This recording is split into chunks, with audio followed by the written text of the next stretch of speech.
Hi guys, how about that? Pretty cool. I liked it. Hey, this is Mark Black. This is Mark Teaches Music, and you're on my uh, our Q&A to play and sing. And I'm trying this without glasses on, trying to get rid of the glare. Everything's a little bit blurry. We'll see how we do. So today, I don't like this at all. Let's see. If I do this, it's okay. So anyway, today is the third day of October 2023. This is the 24th freaking episode of To Play and Sing. And on the Play and Sing, which is this, about playing and singing. I am a vocalist also, as well as an instrumentalist. I have a degree in oboe performance, which is very strange. So I'm trying to answer all your questions about music, and I always reserve the right to say I have no clue. So I can tell you what a Chapman stick is, but I can't give you many pointers on how to play it. But I can answer that question. Hey, what's a Chapman stick? So if you got your questions, you need to drop them in the chat, which is one of my least favorite words in the world. And so trying to answer questions about performing, about how your personality, my gosh, it affects people's, how they do so well, so much, and in terms of what they like and don't like, and success, and what they're good at naturally. And of course, anybody can become good at a lot of things that they weren't naturally gifted to do, if they work on them. So anyway, how to develop skills, how to be in different kinds of ensembles. I've been in a lot of different kinds of ensembles I have been in.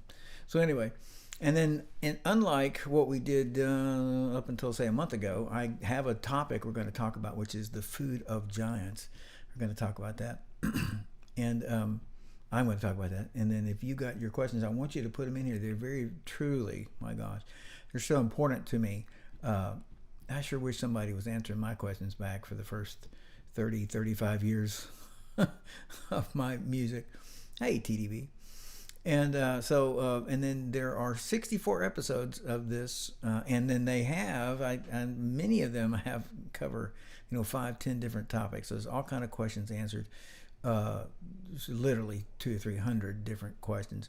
And so you should come and watch those because they're all great. And so look at the other topics at Mark Teaches Music, which is in the description, which of course I guess you're on it, aren't you? So if you want more information about lessons, go to www.dallasmusiclessons.com. And there's information there about lessons, and how to contact me about lessons. And if you got questions, of course, put them in the chat, like we said. But if you missed that, or you want to get more closely in touch with me, then you should send me an email at mark@dallasmusiclessons.com. So I want you to jump right in and send your questions. I can see you right over there. There's your questions. I want to jump in and send me your questions all through the thing while I'm talking about other stuff. It's fine. Because it's so important. Like I said, it's so important to me to answer people's questions. And it's, like I said, it's important to me that people would be hipped, get some hip. So anyway, and so if you like this, you're supposed to hit subscribe. You're definitely supposed to you can send me some barbecue, all kind of stuff. So click the bell for notifications, like, and share this with people. Get other people to come, And so anyway, so here we are on our topic today is the food of giants. So you look at my lovely, let's just look at it again, shall we? It was so great. There it is. Look at that great thumbnail. Look at that. Look at the detail. Look at the emotional underpinnings of that. Oh my gosh. Hey, Jeffrey, how's it going, man? Look at my great thumbnail. Okay, so anyway. We're talking today about the food of giants. So, in The Lord of the Rings, not the movie, suckers, the book, which I read, 3 times. The whole freaking thing. I got the red book, of course, the great big huge one. So but anyway, the point is in the book and the movie, so this circumstance comes about that Merry and Pippin, they're little hobbits, and they are at this point they don't really know if they're captured by the Ent or rescued by the Ent, but regardless, they're here with the Ent, which is like a tree thing. There's Jeffrey. I'm glad you liked it. Thank you, Jeffrey. It was incredibly awesome, yes. So here they are, Merry and Pippin. They're with the Ent's gone, and they find this bowl of stuff, and they start they're starving and thirsty and everything. So it's like you smell it, and so they start drinking it. And lo and behold, they start growing, and they don't really realize what's going on at first. They just are getting big, and there's my big there's my big one and my little one, so they both grow large because, they're drinking, and it turns out they're drinking, I don't know what, int juice or int, well, I don't think it has a name. It's what the ints drink, live on. And so they're eating the food of ints, and they don't know what they're eating. They eat the food of ints, so they're getting bigger and bigger and bigger. And so they grow probably a total of maybe a foot and a half taller, and the hobbits are like maybe 3 feet tall. Yes, thank you, appreciate it, Jeffrey. So they get a foot and a half taller, and so because they're eating the food of ints. So if you eat the food of an int, you become like an int. You grow like an int. So if you want to be an int, you need to eat his food. That's what you do. So the food of giants. So if you want to become a great musician, you need to eat what a great musician eats. You need to find out what they're doing, and you need to absorb and make what they do a part of you. And then that becomes you, and you grow like that. And that's a straight up fact. Now, in reality, they're not trying to sound cute, but a great musician feeds on great musicians, what great musicians have done in the past. So who was I listening to? Tommy Tedesco, talking about him listening to Tal Farlow, talking about, so one great musician is, who did he listen to? It was Chris Christian, and then Tal Farlow. These are, guys 20, 30 years in front of Tommy Tedesco. And that's just one example of hundreds and hundreds of, all of them. So great musicians listen to great musicians and learn from great musicians. And I don't mean they're taking lessons from them. I mean, they're absorbing, and you need to listen to me, because the people that you're around, and I'm talking about other musicians, and some of them are great musicians, awesome musicians. There's people you're around, possibly around great musicians. They may be really good musicians. They may be adequate musicians, and you may be helping people that aren't very good musicians and helping them be better musicians. But you are being influenced by those people, good, bad, indifferent. They are influencing you because they are what you're measuring yourself against. And just by the way, it doesn't do you any good to measure yourself against, what's his name? Eruption. What's his name? Keep want to say Eric Clapton, but it's not. It's Eddie Van Halen. Eddie Van Halen. So if you measure yourself against Eddie Van Halen, you say, I suck. I'm no good. I give up. Okay, that's the wrong measurement. The measurement is, in other words, we're measuring ourselves against great musicians. That is, we're absorbing and saying, I want to do this. I want to be this. You're saying that your standard, what's inside of you to become, is that. And I do not mean it, and it is not to be in a judgmental way, I'm failing at that. But what I'm saying, what we want is that our own personal standard that we have, our image inside of ourselves as to what we need to be, is coming from the people we're listening to and the music we're playing. So if you're around a bunch of people that are playing okay, it's all right, it's pretty good, you're one of the better musicians there, maybe the best musician there, then you're not challenged, you're not pulled outside your comfort zone, you're not encouraged is not quite the right word, but you're playing pretty good, but the guys that you love play twice as fast as you, or 10 times as fast, and play all these things you don't play. And part of that is because you're listening to and living in this kind of realm of music, and you need to start listening to this kind of realm of music, so that, and listening to, paying attention to, absorbing this great, amazing music and musicians and what they do. So you need to watch their videos. You need to eat what they eat. Merry and Pippin ate the food of the ints, and they became like an int. If you eat int food, you become like an int. If you eat great musicians' food, you become a great musician. So you need to watch their videos. You need to watch their concerts. So we live in this mixed blessing world in which you can go and watch, pick a person, the famous person, you could watch anywhere from 100 to 5 of their concerts live, and watch them live and be like, whoa, he did this, whoa, he did this. And I'm not talking about, and this is in to say, this is not because, whoa, how does he do that? Whoa, it's so cool. That's not what we're doing. We're saying, that guy was tapping. That guy was playing That guy did a whole thing in the altissimo register. I wonder if I can learn the altissimo register. I wonder if I could just add one note in the altissimo register, you know, or you know, that guy was he double tongued, he triple tongued that whole passage, you know. I need to learn. I wonder if I could do that, because he's doing it. Maybe I could do it. I'm saying your influence, and you need to accept that influence of those other amazing musicians. And this is not a little thing, this is a huge thing. So you fill yourself up with what those great musicians are doing. And again, I think it's better to watch them. Go to their concert if you can. Watch them on YouTube. Watch them live. I think listening to it, it's a little more passive. Like, wow, that was really great. I wonder what he was doing. I wonder if he did that on the 10th fret or the 15th fret, or how he did that. You know, I wonder if did he slide that, or he bend that, you know. And of course, you know, a lot of you better musicians are going like, well, of course anybody can tell that. No, you can't if you're a beginner. You're trying to figure this stuff out. This is how you figure it out. And the upper level stuff, the stuff that the best musician listening to this is thinking they would like to do, is still ascertained, pulled in the same way. Oh, you're paying attention to that guy, that great musician, and getting what he's doing. So you're listening to their sounds, their kinds of music, the way they play, what they play, their solos, their licks, their concepts of music, what they think of is a great thing, what they think is not that big a deal. And I was saying that it's more engaging for you to watch them live, because you can get more detail and you can see them doing it. And again, we're not saying it like you have to do it note for note.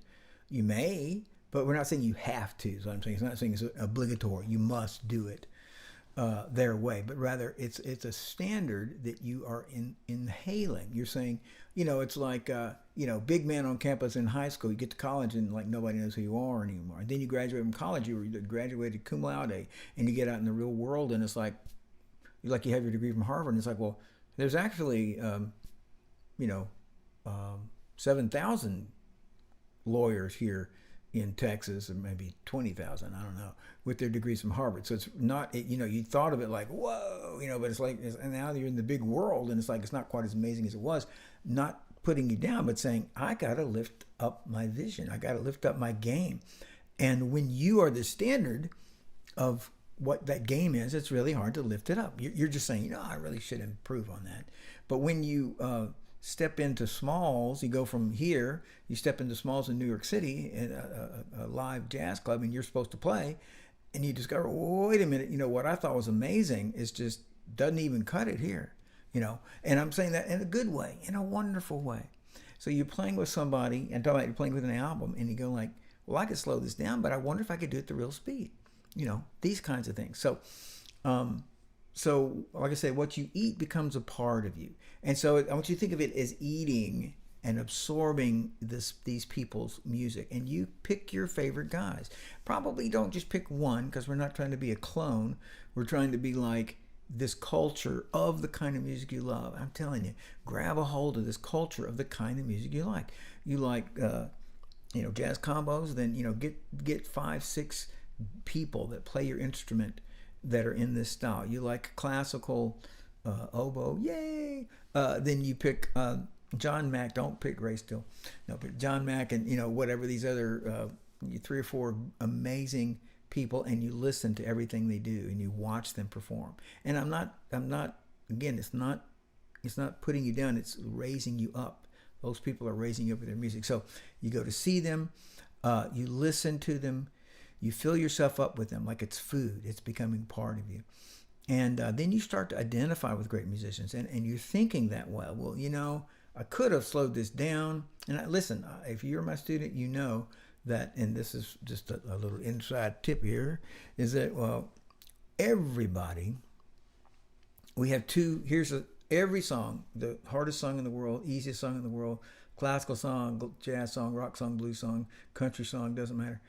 Everybody, when we love a performance, it's because the music is this hard and the performer has got this much skill. The performer has got more skill than is necessary for the song, even if it's just a bare amount.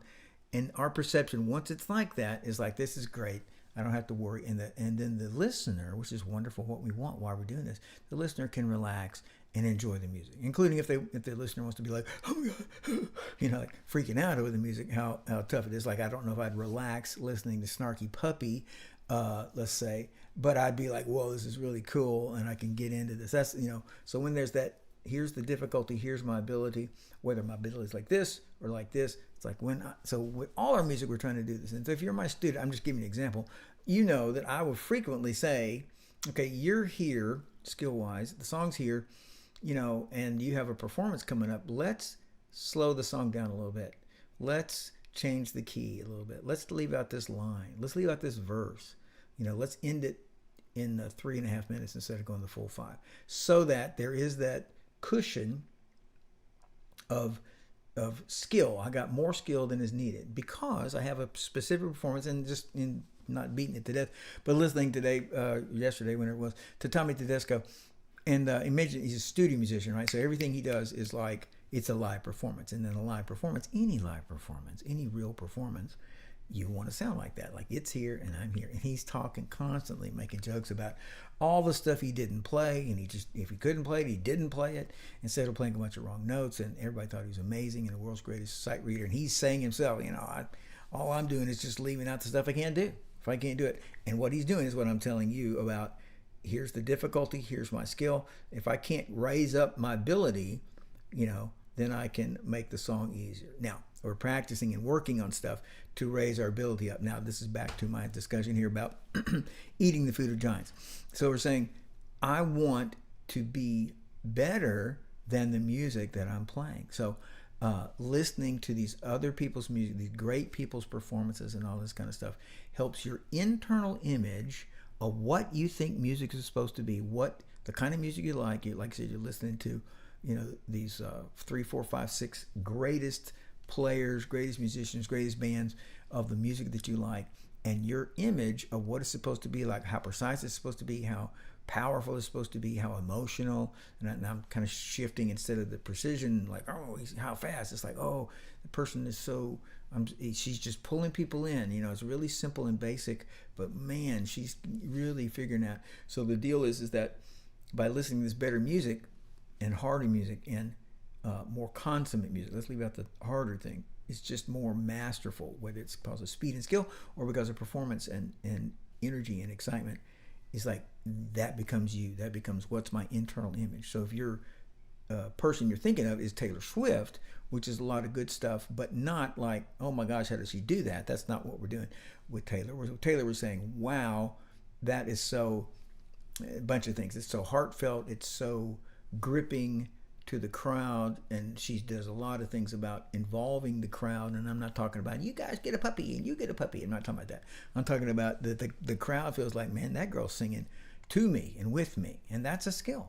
So I'm just saying that whatever kind of music you listen to the best people, and several of the best people, and you start making that starts without you trying to, that starts becoming your standard. Your minimum is to be like them. That's when you think, well, what am I supposed to do here? You thinking sort of subconsciously, I'm supposed to be kind of like that. I'm supposed to do this. What notes pop into my head? Is it or is it that would be the image coming from a great player that you've been listening to, as an example. And like I said, I gave Taylor as an example. It doesn't have to be speed. It's the consummate mastery of it. So you have a reference point, and that reference point, and it's a subconscious reference point, is that person, is that musician, and the group of musicians, how they're playing. So you're watching videos of them, and you're filling yourself up with their music. You need to buy into this. And instead of them being like the high point, the abnormal, the abnormal, it's like, no, this is just the way it is. What those guys do, that's just the way it is. And I'm coming up to that, so you start identifying with them, and you start becoming like them. And that is almost unavoidable. And one of the things is that you need to play with them. And if you get a chance to play with a good musician better than you jump on it. And if I'm talking about, when you're saying play with them, play with their recordings. Get a a karaoke track and sing with them, or get a backing track and play on their track. Try to play the right speed. If you can't play the right speed, drop it by 5%. If you can't play 5%, drop it at 50%. So I'm doing what that guy's doing. I'm doing what that guy's doing.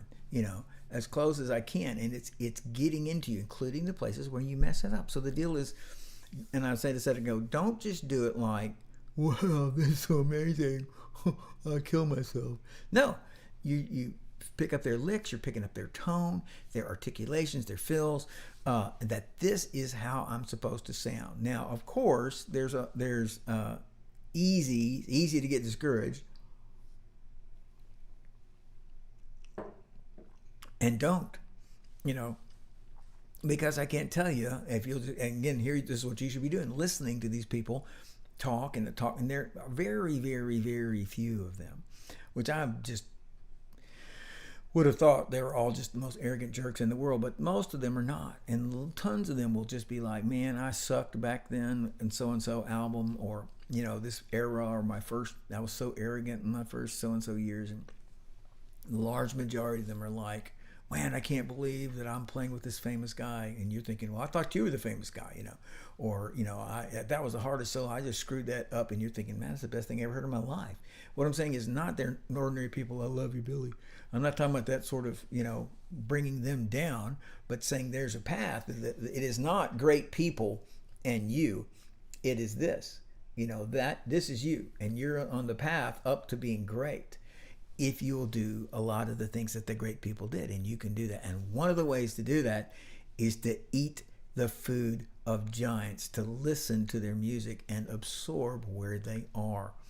So, and it doesn't mean you have to do everything they do. It doesn't mean you can't make mistakes. And it doesn't mean you have to do it exactly like they do. It means that your reference point becomes them and great, amazing music. I remember, wait for a pipe.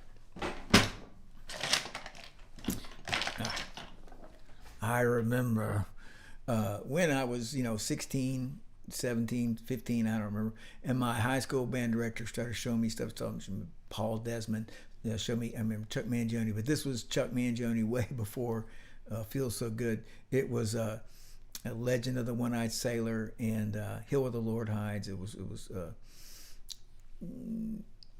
was really, as far as I could see, the predecessor to stuff like Snarky Puppy. So the point is orchestral versions of jazz fusion stuff. And I was just like, my gosh, this is incredible. Where did this music come from? And internally, without me trying to be better or trying to be smart, I'll be a good musician. It was just like my own internal picture of what music is supposed to be like. It was growing just because I'm listening to this music. I just love this music, and I couldn't play this music. I didn't even know what it was, So, so I want you to also think about this is the same thing, that the food of giants, and that you eat the food of giants, you become a giant.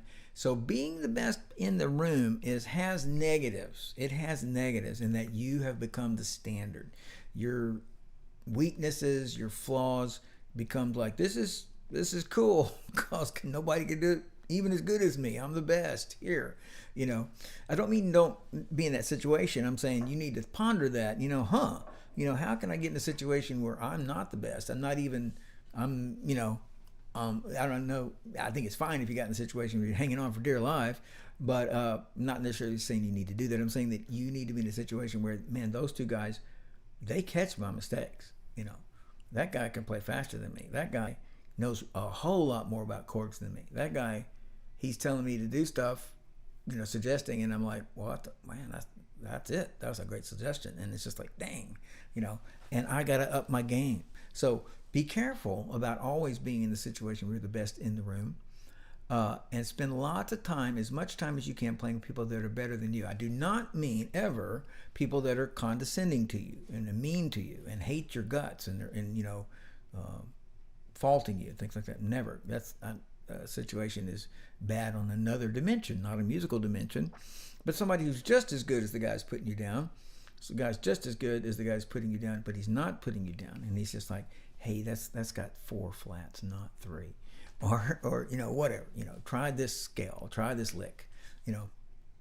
the guy who's helping you, or at least not hurting you.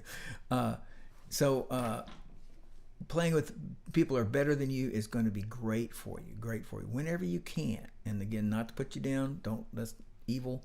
We don't want that. But other than that, playing with other people that are better than you is awesome. Play as much as you can with other people, and be careful if you are always the best person there. And honestly, even the guys that are, almost all the guys that are great and amazing, like playing with their peers. They like playing with the guys that are just, they do their, who could do this? Nobody, me. Whoa. And then the next guy is like, yeah, but I could do it upside down with my hands backward. So I'm just saying, most of those guys love that being not in a cutting heads, was it Crossroads kind of, I'll show you, but in a, that was amazing. I'm gonna play my amazing stuff too. So even if it's just listening, then you should do that too, because that is still raising up your standard. You're listening. Again, that's out of the hierarchy. That would be the lowest. I'm listening to my people that are playing the music I love and they're the best. Not just one, 3 or 4, 5 of the best, and that's becoming the standard. Listening is the lowest, not bad, totally awesome, but the lowest. Better that you could watch them play, watch them live, listen to their interviews, listen to them talk. If you care about the music, you want to do that. See what you can do to get in that situation. And again, practically probably not there with them, but like I said, eating the food of giants, eating what they're eating, them and their stuff and their licks and their attitudes and their whole approaches. And then you need to, whenever you can, I'm wrapping up here, you need to, whenever you can, you need to play with them. And how often do I get to play with Larry Carlton? Well, let's see, it's been none. And so I'm not saying that that's what's going to happen. I'm saying get a backing track of one of their, not one, of a dozen of their songs. I'm trying to think of something that I have like that. I have thousands of backing tracks here on this little computer. But I'm just trying to think of something practical, like playing with on Route 66, the Natalie Cole version, and it's not totally butt kicking, but it's it's got this arrangement, which is the same arrangement as she uses on her album, whenever that was, about 30 years ago. So it's got some stuff, and I'm taking 2 solos in it. And so all I'm saying is, I'm saying, yeah, I'm doing that, So I'm playing with them. I'm playing with great musicians. Yes, they're not there in the room, but I'm playing, and I'm not. It's okay if we have to dumb it down so that I can grasp it. But since I don't, I'm not slowing it down. I'm not changing the key. I'm doing it like in this key. So literally play with them, because when the guy goes, well, for example, this is not a typical, really difficult, but it goes. The opening goes da da da da da da da, all on a dominant, or I'm doing it with the 9 chord. So they're not going B flat F. It goes B. I can't say it quick enough. So just like that. That little thing right there is something in terms of how often am I asked to do that. Left to myself, the people who are asking me to play normally, that doesn't happen very often, but I'm playing with a much better set of musicians here in this recording. I have to do this, and you know what? I can do it. And it's not just I can do it. Where's my pipe? Here. It's not just I can do it. It's also, if those guys are doing it, that's cool. It's like my oldest daughter. We were at our best friend's when she was, I'm going to say she was a year and a half, and their kid was 3, and he was walking, and she was so excited to see him walking around, that she would just walk and crash, and she basically learned to walk because she was so excited that 3-year-old could walk around and she couldn't. That's what I'm saying. So I'm playing with those guys, and I'm going, oh, I don't really do this a lot, but okay, I got to learn this because this is cool. I want to do this. And that's why we want to play with them. That's why we want to listen to them, not be intimidated by them, but that they become our internal reference point.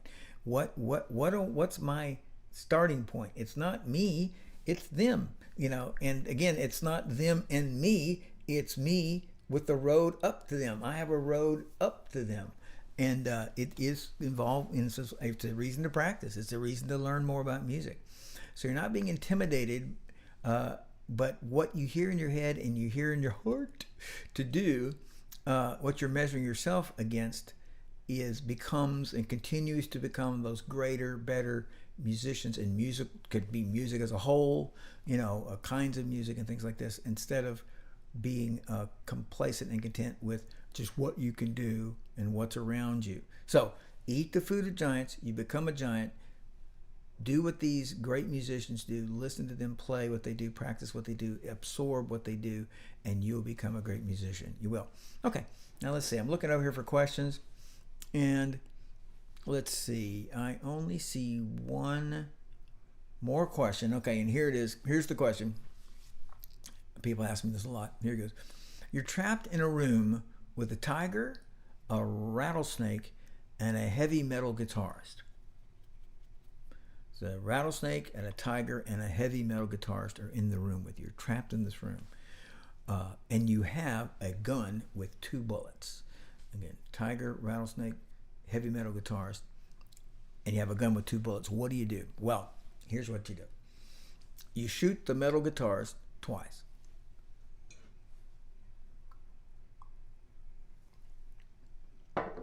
So there you go. So if you're trapped in a room with a tiger and a rattlesnake and a heavy metal guitarist, and you have a gun with 2 bullets, just go ahead and shoot the heavy metal guitarist twice.